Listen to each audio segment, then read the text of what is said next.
അതെ, മൂന്നാറിൽ ഞങ്ങൾ കുറേ പ്രാവശ്യം വന്നിട്ടുണ്ട്. കുറേ പ്രാവശ്യം എന്ന് വെച്ചാൽ 3-4 പ്രാവശ്യം വന്നിട്ടുണ്ട് കേട്ടോ. അതിൽ 3 പ്രാവശ്യവും ഞാനും അച്ചാച്ചയും കൂടിയിട്ടാണ് വന്നിരിക്കുന്നത്. അതേപോലെ തന്നെ ഒറ്റ പ്രാവശ്യം, ഏറ്റവും ആദ്യത്തെ പ്രാവശ്യം ഞാൻ വന്നത് എൻ്റെ മമ്മിയുടെ കൂടെയാണ് കേട്ടോ.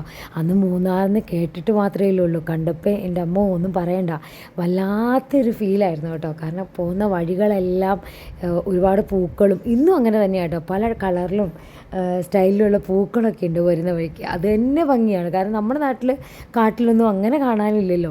അപ്പോൾ അങ്ങനെ അതേപോലെ തന്നെ രണ്ടാമത്തെ പ്രാവശ്യം കല്യാണത്തിന് ശേഷം മൂന്നാറിന് പോയെങ്കിലും അന്ന് തന്നെ തിരിച്ചു പോരേണ്ട സിറ്റുവേഷൻ ഉണ്ടായി.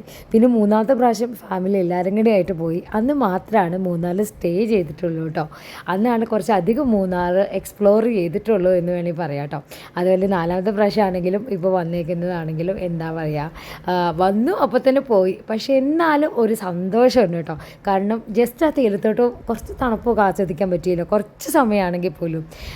അങ്ങനെ സ്റ്റേ ചെയ്തില്ലെങ്കിൽ പോലും ഞങ്ങൾ ഹാപ്പിയാണ് കേട്ടോ. കാരണം മൂന്നാറിൻ്റെ ഭംഗി എന്ന് പറഞ്ഞാൽ എല്ലാവർക്കും അറിയാമല്ലോ, പറഞ്ഞറിയിക്കാൻ പറ്റാത്ത ഭംഗിയാണ്. കാരണം ഈ തേയിലത്തോട്ടവും എന്താ പറയുക, ഈ ക്യാരറ്റ് പിടിച്ചുകൊണ്ടുള്ള നിപ്പും ഈ കോണും ഒക്കെ കാണുമ്പോൾ തന്നെ ഒരു ഫീൽ അങ്ങോട്ട് വരും. ഈ ഉപ്പിലിട്ടതും ഒക്കെ കാണുമ്പോൾ തന്നെ എനിക്കിത് എത്ര പോയാലും മതി വരില്ല എന്നുള്ളതാണ് കേട്ടോ സത്യം. കാരണം ഞാൻ അത്രയും എൻജോയ് ചെയ്യുന്നുള്ളൊരു സംഭവമാണ് കേട്ടോ.